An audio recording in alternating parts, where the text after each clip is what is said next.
Hi అండి.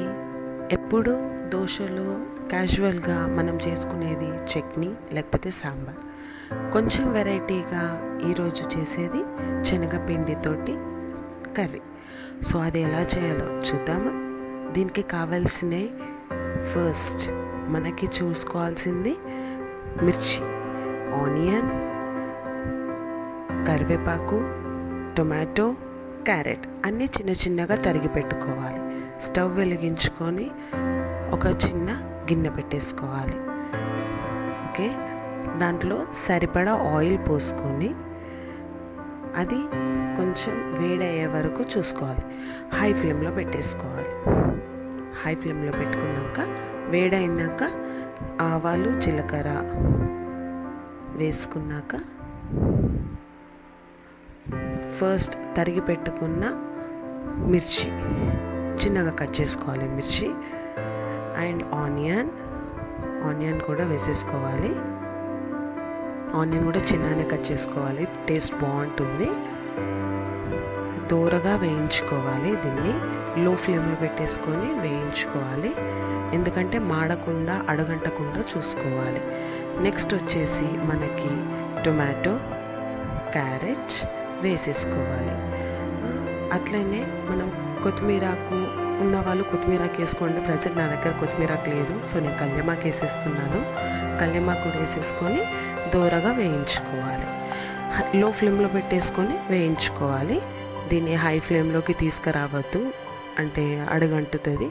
చిటికెడు పసుపు వేసుకోవాలి సరిపడా. దాన్ని కూడా కొంచెం వేయించేసుకొని అది కూడా లో ఫ్లేమ్లోనే ఉంచుకోవాలి. సరిపడా ఉప్పు వేసుకోవాలి. లో ఫ్లేమ్లోనే ఉంచేసుకోండి.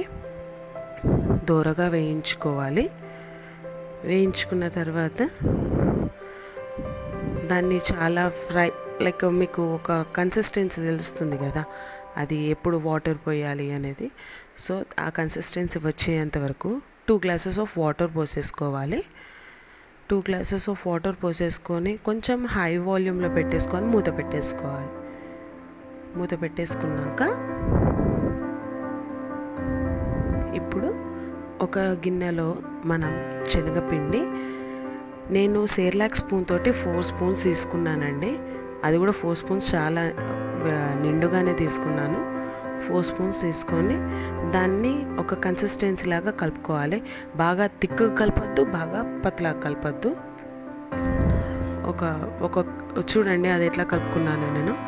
అలా కలుపుకొని నీళ్ళు మసిలిన తర్వాత తీసి అది ఉండలు రాకుండా కలుపుకోవాలి. అండ్ ఉండలు రాకుండా స్టవ్ మీద గిన్నెలో కూడా కలుపుకోవాలి. మంచిగా కలుపుకోవాలి. ఉండలు రావద్దు.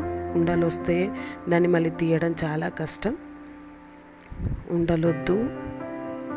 ఓకే, దాన్ని కంటిన్యూస్గా మీకు ఈజీ ఉంటే లైక్ నేను ఎలా కలిపానో అట్లా బ్లెండర్ తోటి కలిపేసేయండి. దాన్ని కొంచెం ఉడకనిద్దాం. లో ఫ్లేమ్లో పెట్టేసుకొని ఉడికిన తర్వాత ఈ ఫామ్లో వస్తుంది. ఇలా వచ్చిన తర్వాత స్టవ్ ఆఫ్ చేసేసుకొని, కొత్తిమీరాకు ఉన్న వాళ్ళు కొత్తిమీరాకు వేసేసుకోండి. స్టవ్ ఆఫ్ చేసుకొని నేను సర్వింగ్ గిన్నెలోకి తీసేసుకున్నాను. సర్వింగ్ గిన్నెలో తీసేసుకున్నాక ఒకసారి చూడండి ఓవర్వ్యూ ఎలా ఉందో. ఈ చట్నీ చాలా టేస్టీగా ఉంటుంది, చాలా సూపర్ ఉంటుంది. ఒకసారి దోశలలో తినేవాళ్ళు, ఒక దోశ తినేవాళ్ళు 2 దోశలు తింటారు. లైక్ డబల్ తినే ఛాన్సెస్ కూడా ఉంటాయి. ఒక్కసారి ఇంట్లో మీరు ట్రై చేయండి. నాకు కామెంట్ సెక్షన్లో కామెంట్ చేయండి టేస్ట్ ఎలా ఉందో. Thank you so much.